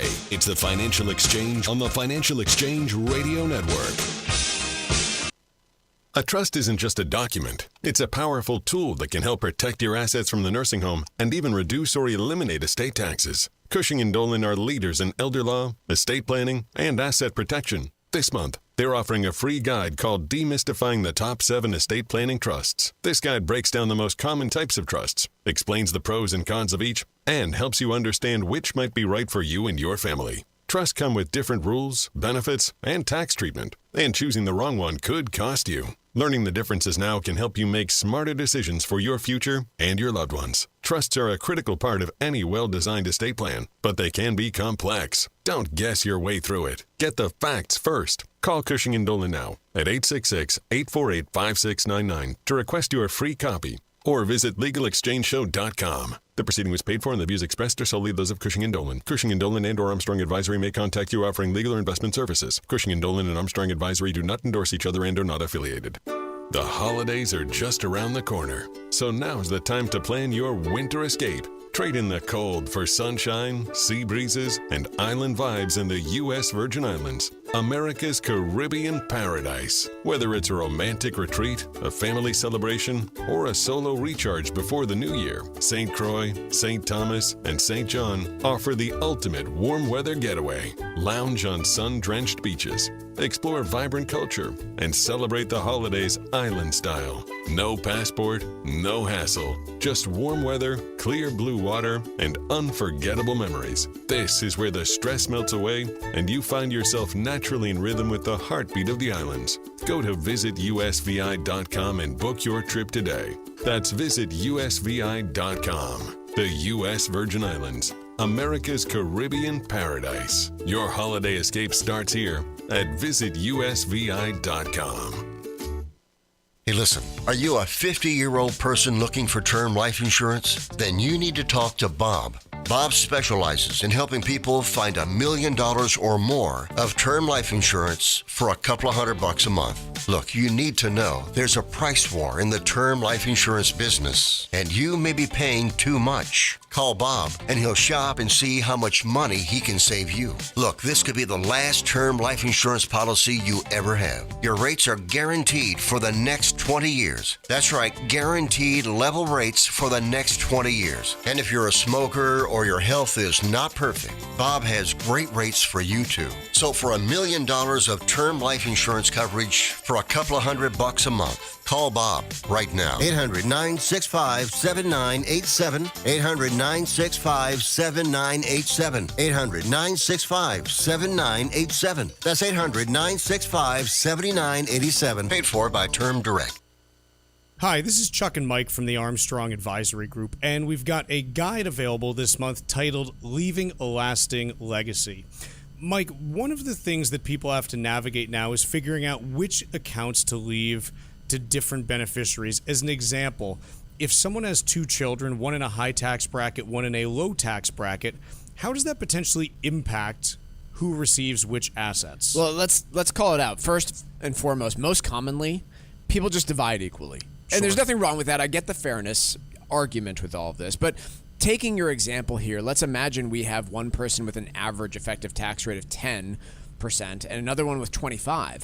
Obviously, there's going to be a massive difference in terms of what is left over with a traditional IRA, for example, for that person in the 25% bracket versus the 10%. And so with the new rules over the last few years when it comes to requiring those accounts to be emptied over the course of 10 years in most cases, especially on the retirement account front, there's a lot of different stuff that can be looked at there. That doesn't even take into account things like non-retirement accounts, Chuck, right? Sure. So for those, you have a different set of rules that applies to those, generally pretty preferential tax treatment, and so you can be really intentional about how you leave the biggest legacy possible to your heirs as a whole. Folks, the guide is titled Leaving a Lasting Legacy.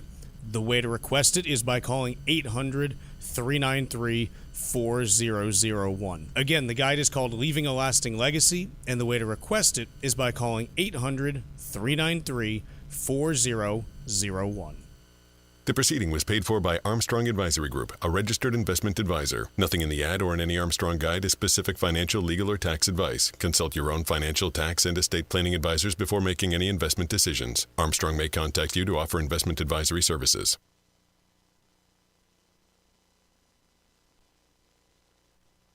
Time now for Wall Street Watch. A complete look at what's moving markets so far today, right here on the Financial Exchange Radio Network. Well, markets are mixed, but mostly quiet as investors mostly shrugging off the latest development between President Trump and the Fed. We're Trump ordered the removal of Fed Governor Lisa Cook. However, Cook said Trump has no authority to fire her and won't resign. Right now, the Dow is off by only 35 points, about 0.1%. S&P 500 is completely flat at the moment, and the NASDAQ is edging 13 points higher. Russell 2000 is up by 0.6%. 10-year Treasury yield at 4.275%, and crude oil off nearly 2% now, trading at $63.58 a barrel. Shares in Eli Lilly up about 3% after the pharmaceutical giant's weight loss pill cleared another late-stage trial. The higher dose of the pill helped patients lose 10.5% of their weight on average at 72 weeks compared to just 2.2% weight loss in the placebo group. Meanwhile, AT&T said it would buy some wireless spectrum licenses from EchoStar for $23 billion, sending shares on EchoStar jumping 80% higher, while AT&T stock is down over 1%. Elsewhere, retailers including Canada Goose, VF Corp, and Rocky Brands are seeing gains after Barron upgraded the stocks to outperform. Truist upgraded chipmaker AMD to buy from hold, where the analyst noted that hyperscale customers have been increasingly partnering with the company and expressing interest in deploying AMD at scale. AMD shares are climbing over 1% higher. Interactive Brokers will join the S&P 500, replacing Walgreens. And digital identity management company Okta will report their earnings after today's closing bell. I'm Tucker Silva, and that is Wall Street Watch. And in the previous segment, we asked you the trivia question: which comedy legend served as a combat engineer during the Battle of the Bulge? That would be Mel Brooks. Martin from Berkeley, Mass. is our winner today, taking home a Financial Exchange Show t-shirt. Congrats to Martin. And we play trivia every day here in the Financial Exchange. See complete contest rules at financialexchangeshow.com. CNBC asks about Roth IRAs versus Roth 401ks, and quite honestly, I don't feel as though that's the right question. So it brings up a few points about the two, and I do see people making this mistake sometimes. Many people can contribute to both a Roth IRA or a Roth 401k. If you make too much money, you cannot do the IRA option. The IRA offers you, in my mind at least, one piece of additional flexibility, which is early withdrawals. You can go and touch your Roth IRA prior to 59.5 for some of that money in a way that you really can't with your 401k. And so that does give you some additional flexibility. But my point would be, if you're putting money into a Roth in order to be able to pull it out a few years from now, you maybe shouldn't be considering doing it in the first place. So I'm not sure that that's a huge advantage in my mind, right? If you're saving money for a home and you want the flexibility of the Roth IRA, that's not a great reason to do so. For most people, the 401k option is going to provide far more benefit. You're going to get matching contributions from your employer in most cases. You're going to get way higher contribution limits. I think because all the plan sponsors have bought their congresspeople in order to make sure that those contribution limits are much higher for 401ks rather than self-directed IRAs. There are just a ton of advantages to those retirement plans that just don't exist for regular old traditional IRAs and Roth IRAs.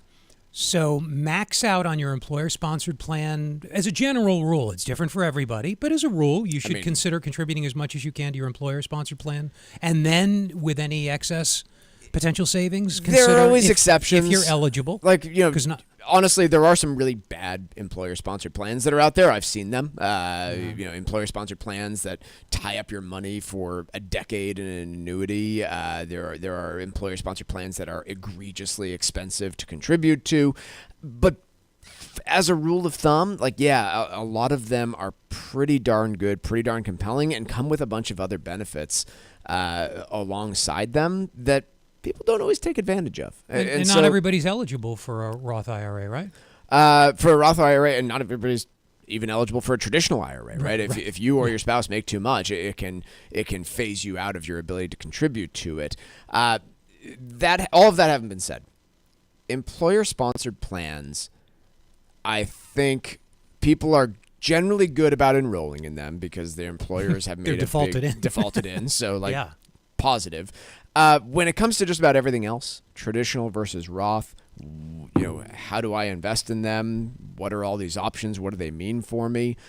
There is a ton of confusion out there for good reason. They are complex products, and they are about to become a little bit more complex over the course of the next few years with the DOL taking a look at things like annuities and private equity that can be put into these as options for investors. They won't all happen immediately, but many of them could be included in the future. If you have questions about your employer plan and how it's going to work for you in retirement, which, by the way, is a whole subject we didn't even get into, how well or poorly these devices work once you're actually retired and pulling money out of them, please give our folks at Armstrong Advisory Group a call. The number is 800-393-4001. We provide free consultations with folks about their overall financial strategy, which obviously includes the huge chunk of portion of their net worth that folks have in those employer plans. And there's all sorts of complexities that go into it. Again, that number, 800-393-4001. The proceeding was paid for by Armstrong Advisory Group, a registered investment advisor. Nothing in the ad or in any Armstrong guide is specific financial, legal, or tax advice. Consult your own financial, tax, and estate planning advisors before making any investment decisions. Armstrong may contact you to offer investment advisory services.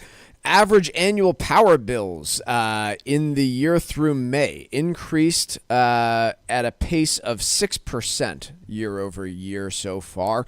And it seems as though, according to most experts, it's pretty easy to determine where the blame goes for that, which is the massive new demand that has come online from artificial intelligence.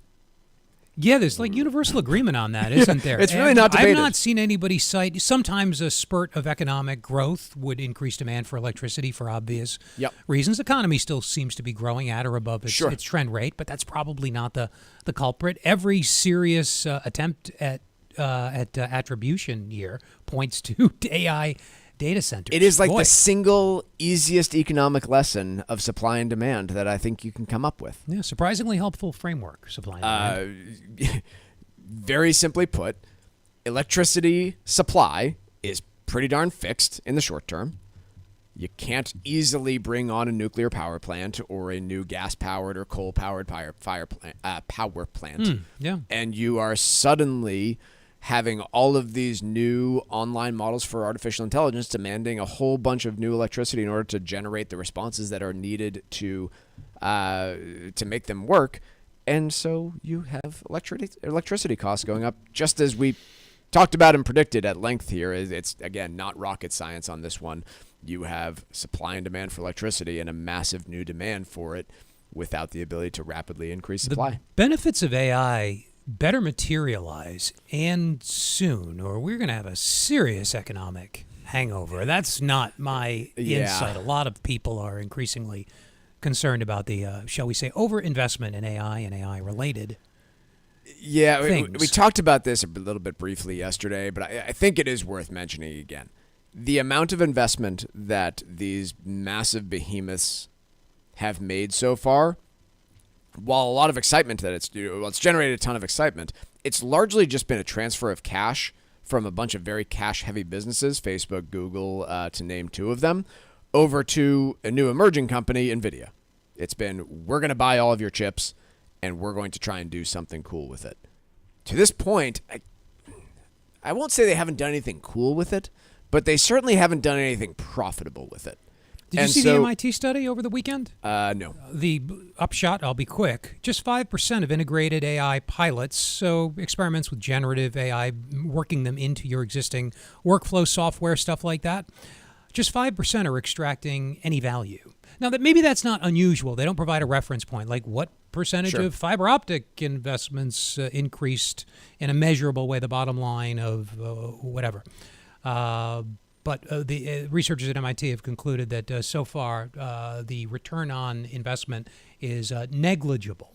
The upshot to all of this is that many people are making the comparison to, I don't even know the names of the companies, that invested all the money in laying the fiber optic cable to make the internet happen.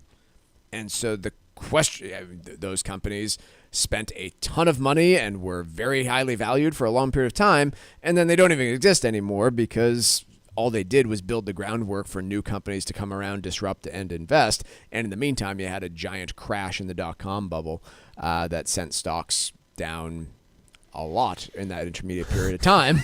I won't quote the amount because it 83% was the fall in the NASDAQ. I know you knew that. You were just trying to shield people from it. But I didn't remember it was 83%. Yeah, 82 or 83% fall in the NASDAQ. Yeah. So that is the question that's being raised by many is, hey, are Facebook and Google just doing what those companies did back in 1990-something and laying the groundwork for new innovative companies to completely disrupt their business models? Mike, it happens over, and I know you know this. It happens over and over again. This exuberance over investment followed by a crash. Railroads come to mind. It's sort of like the textbook example. There was useful infrastructure left over, just as there was after the dot-com crash. So maybe this is unavoidable and even in some ways helpful, although you'd like to think we could achieve it without a market bubble followed by a very painful bursting of that bubble, but it's not unusual. Quick break. When we come back, Stack Roulette is next. Oh, keep talking. I got to reset here or something, Mike. We're having technical issues, so this so MIT we're going to keep study, talking. how much time? You can just keep on going until I tell you to shut up. Yeah. So these MIT researchers identified about 40 billion enterprise investment, which is just a very broad category, which would include like money you spend on computers and stuff like that. So $40 billion in enterprise investment. In just 5% of integrated. I know I'm repeating myself here, but we need to kill time.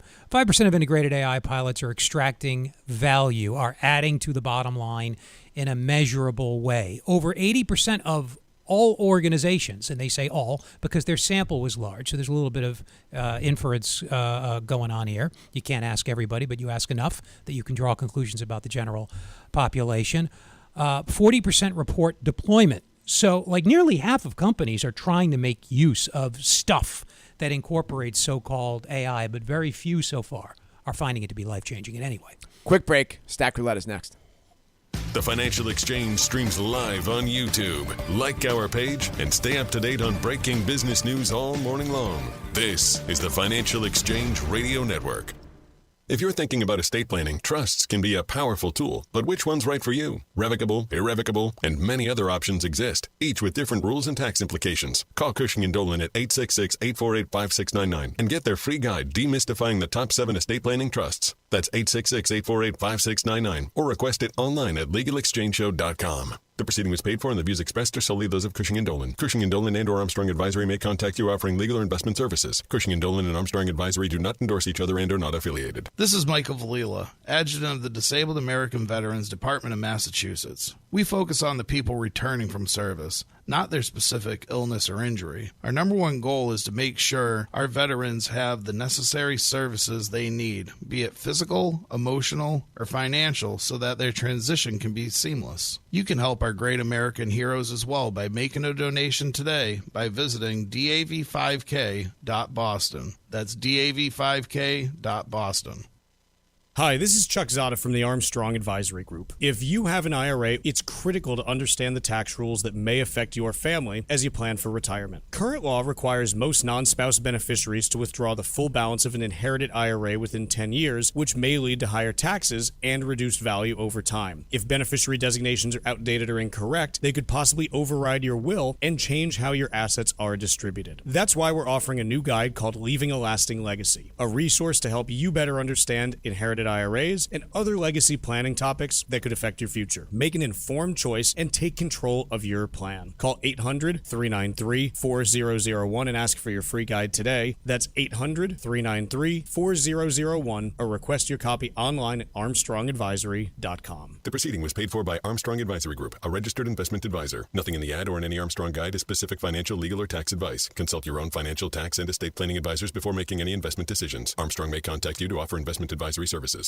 The holidays are just around the corner, so now's the time to plan your winter escape. Trade in the cold for sunshine, sea breezes, and island vibes in the U.S. Virgin Islands, America's Caribbean paradise. Whether it's a romantic retreat, a family celebration, or a solo recharge before the new year, St. Croix, St. Thomas, and St. John offer the ultimate warm weather getaway. Lounge on sun-drenched beaches, explore vibrant culture, and celebrate the holidays island style. No passport, no hassle, just warm weather, clear blue water, and unforgettable memories. This is where the stress melts away and you find yourself naturally in rhythm with the heartbeat of the islands. Go to visitusvi.com and book your trip today. That's visitusvi.com. The U.S. Virgin Islands, America's Caribbean paradise. Your holiday escape starts here at visitusvi.com.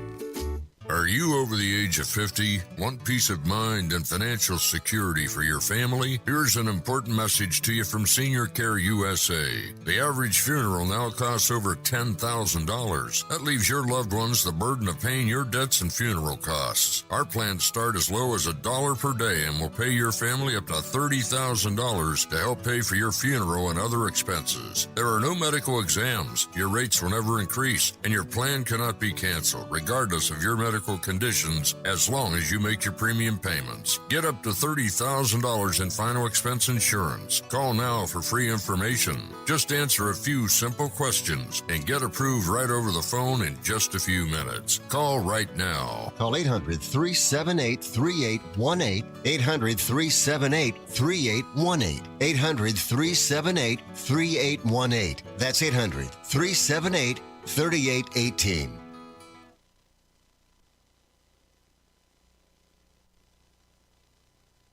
The Financial Exchange is now available every day from 11 to noon on SiriusXM's Business Radio Channel 132. Stay informed about the latest from Wall Street, fiscal policy, and breaking business news every day. The Financial Exchange is live on SiriusXM's Business Radio Channel 132. This is the Financial Exchange Radio Network.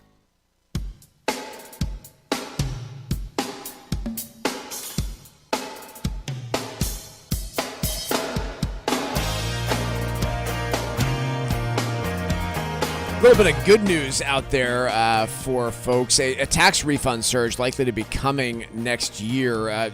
The basic story here is the new Trump tax cuts that were put into place, most of them backdated to January 1st of this year. Not all. Several of them go into place in 2026. But because of that and because of the amount that people have already withheld, plus the IRS coming out and announcing that withholding levels are going to remain the same for the current calendar year, what it's likely to result in is a whole bunch of people who are withholding currently more taxes than they need to, especially when it comes to things like taxes on tips, the new deductions on not deductions on Social Security, the new 65-plus age tax deductions, likely to result in a whole bunch of people receiving larger refunds next year than anticipated. The author of this story in Market Watch makes the argument that that's a good reason for the Fed to hold interest rates steady, and I think that argument's a little bit more convoluted. I mean, I generally think that the Fed should probably be pretty hesitant to lower interest rates in general right now for other reasons, but quite honestly, the amount of refunds going to people wasn't one of them. But it is true. Look, when people get refunds, they tend to spend them. And if those refunds are going to be larger than usual in the beginning March of 2026, then we might expect a big surge in Politicians set it up that way. It's an election year. They knew big refunds were going to hit only months before the election. Some of that, as you say, will be spent. Economic growth is already running at its potential rate, maybe a little bit above. Who knows what it'll be in a year. So it should be taken into consideration by monetary policymakers. That all makes sense in a traditional economic context. I do find that part of this job exceedingly difficult, right? The job of anybody that's trying to analyze what comes next for the economy and markets is part of it is analyzing, okay, not only what would I do had I control, like what do I think the Fed should do, but what will they actually do is an increasingly difficult thing to do, especially, we've talked at length about independence and stuff like that, but setting aside your own personal views of, hey, this is how economics work and this is clearly what's going on in the economy, and putting yourself in the shoes of Jay Powell and that 12-member board to say, okay, but what would they do in this circumstance? You've just articulated something called the Lucas critique, named after Bob Lucas, Nobel laureate, died last year. His point is that statistical estimates of responses of, say, spending to a tax cut or a refund, they can't be relied on in the future because of expectations. People know that if they spend, the Fed will leave rates where they are, so they won't spend. What Lucas basically said is that these relationships are not, he might have called it policy invariant, meaning if people expect the Fed to tighten because they get a tax refund, they won't spend it in the first place.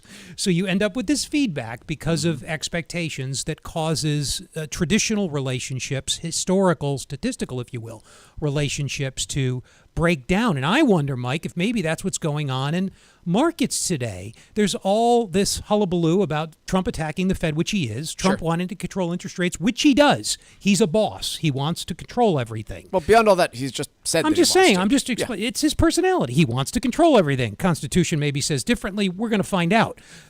That's how I view it. Simple framework.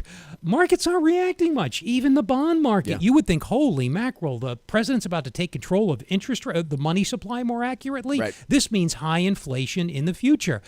The yield on very long-term government debt is up a bit, but nothing suggesting cataclysm. Why is that? Perhaps because of expectations. People don't think he'll follow through because he fears rising long-term rates. If he does follow through, it gets complicated is what I'm saying, and there is no solution as a result. It does get complicated, and it just reminds me to not read too much into day-to-day moves in any market because they oftentimes make no sense in the context of things. Yeah. It's just... Yeah, it's sometimes tough to read what all of these things mean.